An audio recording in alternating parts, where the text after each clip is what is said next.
Oke, sahabat FNTV, kita pada hari ini kedatangan seorang tamu yang luar biasa, seorang perempuan yang cerdas, perempuan yang hebat, perempuan yang bisa menginspirasi kita semua. Oke, selamat datang Ibu Panji. Ya, apa kabar semuanya? Selamat pagi. Semangat, semangat, semangat. Apa kabarnya Ibu? Selalu semangat, dahsyat dan luar biasa.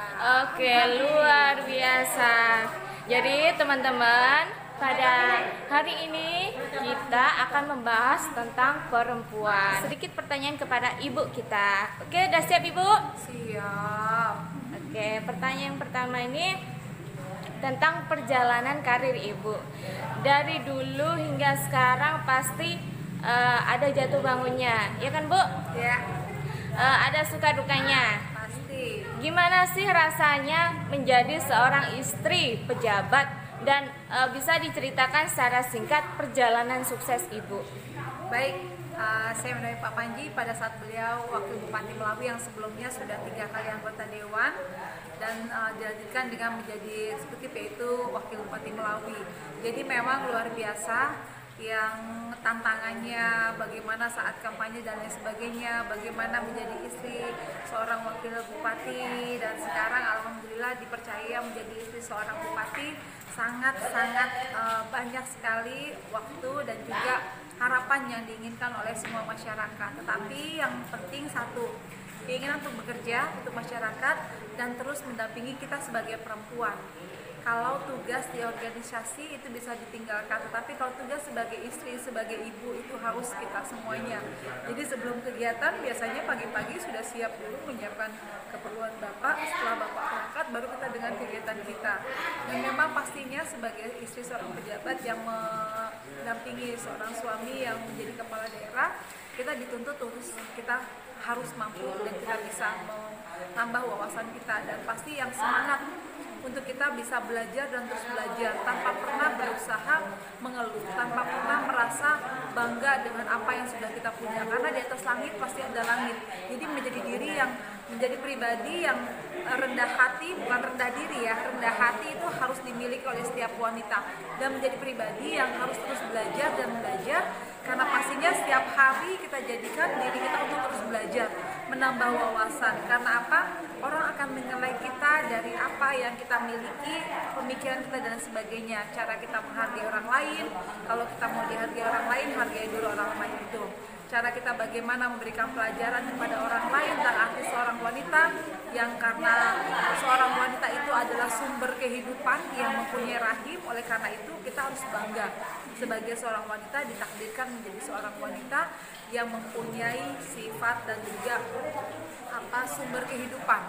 Sebagai sumber kehidupan, sebagai ibu dari guru dari anak-anaknya yang lahir, dan juga sebagai penolong suami, yang mana suami adalah kepala, istri adalah leher yang menyangga kepala belok kanan ke kiri tanpa juga harus melangkahi suami, tapi kita membantu suami kita sebisa kita, karena pastinya itu adalah tugas seorang istri. Dan juga seorang wanita harus bangga bahwa dirinya itu unik dan juga luar biasa yang tidak dimiliki orang lain.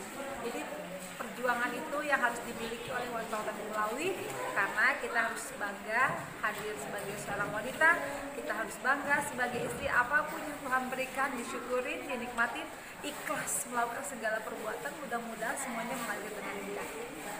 Wih, luar biasa banget nih teman-teman.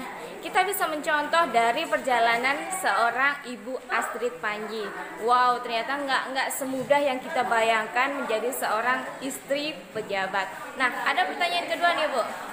Siapa sih sosok di balik kesuksesan Ibu? Kesuksesan saya berpikir karena Allah, karena Tuhan yang Maha Esa yang sudah memberikan. Karena setiap manusia itu sudah ada garis tangan kehidupannya, tinggal kita mensyukuri apa yang diberikan oleh Tuhan dan juga Allah Subhanahu Wa Taala.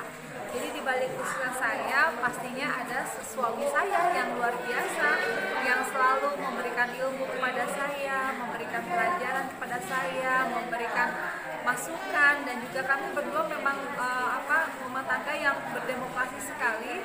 Bapak itu selalu meminta masukan masukan dari semua anak-anaknya juga, termasuk saya sebagai istrinya. Jadi apabila mau memutuskan sesuatu, biasanya bapak bertanya kepada anak, kepada siapapun. Bapak mengenal aja demokrasi, siapapun boleh memberikan masukan. Nanti bapak akan mengambil masukan yang terbaik. Jadi bapak tuh orang yang memberikan kami seluas-luasnya untuk memberikan masukan. Nah, itu mungkin pembelajaran juga bagi bapak bahwa anak-anak itu juga punya hak untuk memberikan suara, memberikan masukan, memberikan pendapat. Jadi kami tidak pernah dikungkung harus maunya bapak, tidak. Kami lebih sering berdiskusi, kami lebih sering bertanya, dan di balik saya ini ada bapak yang hebat yang selalu memberikan masukan kepada saya bagaimana saya harus bersikap, bagaimana saya harus bertindak, bagaimana saya harus menjadi seorang istri, seorang pemimpin. Biasanya bapak yang memberikan masukan itu. Saya banyak belajar dari bapak bagaimana menjadi orang yang sabar, ikhlas, dan selalu siap menerima apapun yang diomongkan orang. Wih, Ibu keren banget, asli keren banget. Oke, ini ada pertanyaan kembali nih Bu, pertanyaan ketiga. Ibu kan pastinya sibuk banget nih, pasti padahal jadwalnya sangat padat nih. Gimana sih cara Ibu membagi waktu antara pekerjaan dengan keluarga? Iya, memang kalau namanya menjadi istri seorang pejabat, apalagi mengetahui bahwa seorang pemimpin daerah, itu kalau tanggalan tuh nggak ada tanggalan merah, semuanya tanggalan hitam. Jadi Sabtu Minggu pun kami juga harus siap untuk kerja. Dan yang pertama yang saya minta masukan tuh biasanya anak-anak. Saya akan jelaskan hari ini mama kemana, perginya kemana, sampai jam berapa, agar anak-anak itu paham dan bisa menerima bahwa bapak dan ibunya memang sangat sibuk. Tapi quality time itu atau waktu bersama itu biasanya bapak harus setiap hari, yaitu saat pagi sarapan. Kalaulah anak-anak belum berangkat ke sekolah, itu biasanya bapak ngajak sarapan sama-sama, atau makan siang, atau terakhir makan malam. Jadi satu hari itu ada waktu kita sama-sama makan sama-sama, yaitu kalau nggak pagi, siang, atau malam, tergantung anak-anak usia kapan. Tapi bapak adalah tipikal orang yang sarapan selalu di rumah, makan siang selalu di rumah, makan malam pun selalu di rumah, kecuali ada acara di luar. Jadi itulah quality time, walaupun cuma 10 menit di meja makan, walaupun cuma 15 menit di meja makan, tapi waktu itulah bapak bisa berkomunikasi dengan anak. Terkadang bapak kerja sampai jam 12 malam, tidak ada waktu, anak-anak sudah tidur. Tapi biasanya sebelum tidur, bapak tuh selalu buka pintu kamar anak-anak untuk menanyakan, maaf ya nak, tadi nggak sempat ngobrol satu hari ini, sekarang kamu lagi ngapain, tadi tuh ada masalah apa di sekolah, di kantor, dan sebagainya gitu. Karena kami punya anak luar biasa banyak, 7 orang yang semuanya butuh perhatian, dan alhamdulillah kami merasa ya anak-anak kami menjadi anak-anak juga yang masih baik. Karena apa? Bapak juga punya kebiasaan setiap pagi, anak yang paling bontot, anak kami dari umur TK sampai sekarang udah kelas 3 SD, setiap pagi karena dia tidurnya masih sama kami, jadi setiap pagi tuh dia mendapat pelukan kasih sayang. Dan ternyata pelukan kasih sayang itu yang membuat anak-anak tuh menjadi percaya diri, karena dalam pelukan itu walaupun cuma 2-3 menit, bapak selalu bilang, bapak bangga sama kamu, kamu anak hebat, kamu anak pintar, kamu anak kebanggaan bapak, bapak sayang, bapak juga semangat lihat kamu tuh anak yang luar biasa. Jadi kata-kata motivasi seperti itu ternyata setiap hari disampaikan kepada anak, itu juga anak yang menjadi pribadi yang lebih percaya diri. Dan kami tidak pernah membandingkan anak kami dengan anak orang lain. Bapak tuh tidak pernah membandingkan, oh kamu nilainya jelek, si Samu nilainya bagus, tidak pernah. Karena bagi kami, saya dan bapak, setiap anak punya kelebihan dan kekurangan masing-masing, dan tidak pernah kami mau membandingkan kekurangan anak kami dengan kelebihan anak orang lain. Karena pastinya kami yakin anak itu adalah anugerah yang terindah, yang semuanya sudah diberikan kelebihan dan kekurangannya, itu yang harus kita syukuri. Seperti itu. Luar biasa sekali Ibu. Kadang kan kita sebagai perempuan kan antara kerja, antara ngurus anak, ngurus keluarga pasti luar biasa sibuk. Bahkan untuk mengurus diri sendiri saja kadang tidak ada waktu gitu kan.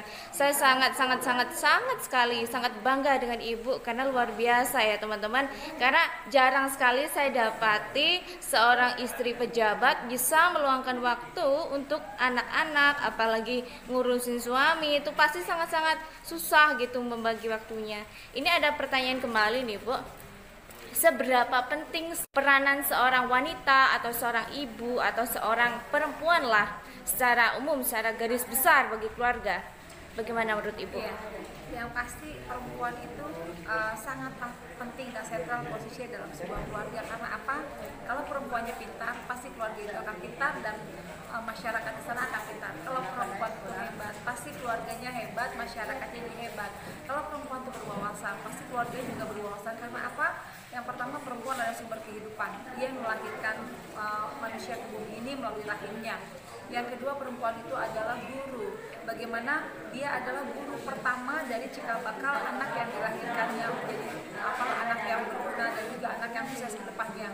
Karena itu kalau perempuannya menjadi guru yang hebat, otomatis anaknya juga akan menjadi guru yang hebat. Dan karena itu perempuan harus mempunyai wawasan. Yang berikutnya, perempuan ini harus double garden. Di saat dia harus bisa mengurus segala dapur, kasur, sumur, kalau saya bilang selalu begitu. Berarti kalau sudah ada dapur, pasti beres-beres kamar, lagi ke kamar sumur lagi, nyuci dan lain sebagainya. Jadi itu semuanya di tangan perempuan. Contoh kalau ibunya sakit, istrinya sakit, pasti serumah nggak ada yang makan karena nggak ada yang masak. Tapi kalau bapak sakit, mungkin istri masih bisa bekerja. Tapi kalau ibu yang sakit dalam suatu rumah, pasti anak-anaknya juga akan tidak terurus seperti itu. Oleh karena itu sangat penting sekali. Dan yang pasti perempuan itu bisa kiranya satu pekerjaan itu dirampungkan dalam satu kegiatan. Contohnya sambil menerima telepon, sambil nyapu, sambil goreng pisang gitu masih bisa beliau lakukan. Nah, itu yang hebatnya perempuan. Jadi kita sebagai kaum perempuan harus bangga dan bersyukur dilahirkan oleh Allah menjadi perempuan, karena memang itulah kebanggaan kita, keunikan kita perempuan, kiranya bisa mengurus keluarga. Dan yang pasti menurut saya perempuan adalah tiang negara. Kalau perempuannya baik, maka negara itu akan baik. Kalau perempuannya hebat, maka negara itu akan hebat. Karena itu kaum perempuan, mari kita isi pribadi kita dengan pengetahuan yang di luar sana masih banyak sekali. Jangan pernah puas dengan yang sudah didapat saat ini, karena pastinya ada lagi orang yang lebih hebat. Terus belajar dan belajar, benahi diri kita dengan pengetahuan dan tingkatkan kualitas diri kita sebagai kaum perempuan. Oke, luar biasa sekali Ibu. Nah sekarang mungkin ada closing statement atau quotes. Intinya moto lah, moto Ibu tuh gimana sih? Bisa mungkin dibagikan kepada sahabat milenial, mungkin dibagikan kepada teman-teman kita yang nonton. Oke, silakan Ibu. Sahabat milenial dan juga para ibu berumah tangga yang luar biasa, para kaum perempuan. Yang pertama, sahabat milenial, jangan pernah puas hanya dengan kita sekolah SMP dan SMA. Kita harus ke depan, karena apa? Kita akan menjadi guru sumber kehidupan. Kalau hanya sebatas SMP, mau itu kejar lagi dengan paket B dan paket C yang lain sebagainya. Kalau sudah SMA, kalau bisa kita kuliah, bagaimana kita caranya sambil bekerja dan lain sebagainya. Karena kalau ada kemauan, di situ pasti ada jalan. Jangan pernah putus asa hanya karena kita tidak mampu melakukan kuliah. Coba berusaha semaksimal mungkin, pasti akan ada jalannya kalau kita mau berusaha. Orang tua punya duit, percuma kalau kita nggak ada kemampuan untuk sekolah.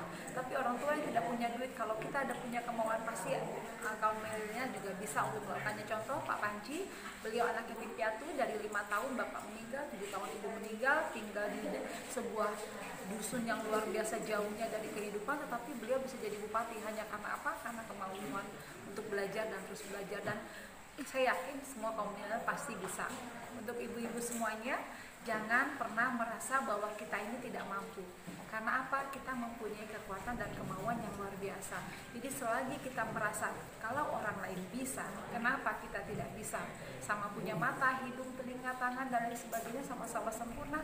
Kalau kawan kita bisa, kita harus belajar. Dan belajar, terus belajar. Jadikan hari-hari untuk belajar, karena apa? Orang lain bisa, saya juga harus bisa. Tanamkan itu pada diri kita.